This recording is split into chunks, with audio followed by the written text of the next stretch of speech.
আজকে একেবারে গল্প করার জন্য আপনাদের সামনে আসছি। আম একেবারে যে বিনা কারণে সেটা নয়। অনেকদিন ধরে একটা জিনিস আমি ভাবতাম। আ কার কাছে জিজ্ঞেস করব আসলে এটা ঠিক হবে কিনা সেটাও আমি জানি না। কিন্তু আজ আমি অনেকদিন পরে ভেবেচিন্তে আপনাদের কাছে একটা কথা জিজ্ঞেস করব। ১ম এ বলি আমি এই ভিডিও এখনকার যে ভিডিওগুলো করছি, এটা করার উদ্দেশ্য আমার ছিল না। আমি ফুলমালাতে যে শাড়িগুলো করি, সেই শাড়িগুলো কিভাবে করি সেটা আপনারা অনেকে জানতে চাচ্ছিলেন। সেইজন্য ভিডিওর মাধ্যমে আপনাদের ওটা দেখিয়েছিলাম। কিন্তু পরপর একই জিনিস আর দেখাতে ভাল লাগলো না।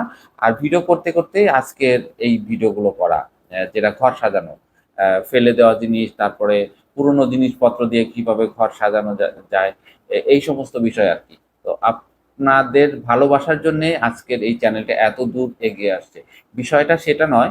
অ্যাম আসলে এই ঘর সাজানো, তারপরে সুন্দর করে থাকা, পরিপাটি থাকা, পুরনো জিনিসের প্রতি ভালো লাগা, গাছের প্রতি ভালো লাগা, এই জিনিসগুলো কি আসলে জন্মগত বিষয়?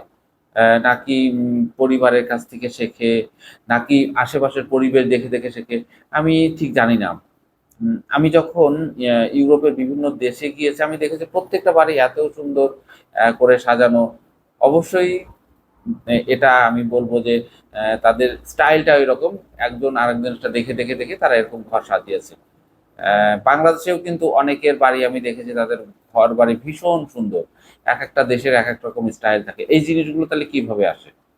এটা কি জন্মগত? নাকি মা-বাবার কাছ থেকে? নাকি পরিবারের অন্যান্যদের কাছ থেকে? নাকি পাড়ার অথবা বাড়ির আশেপাশে মানুষের কাছ থেকে দেখে, দেখে শিখে?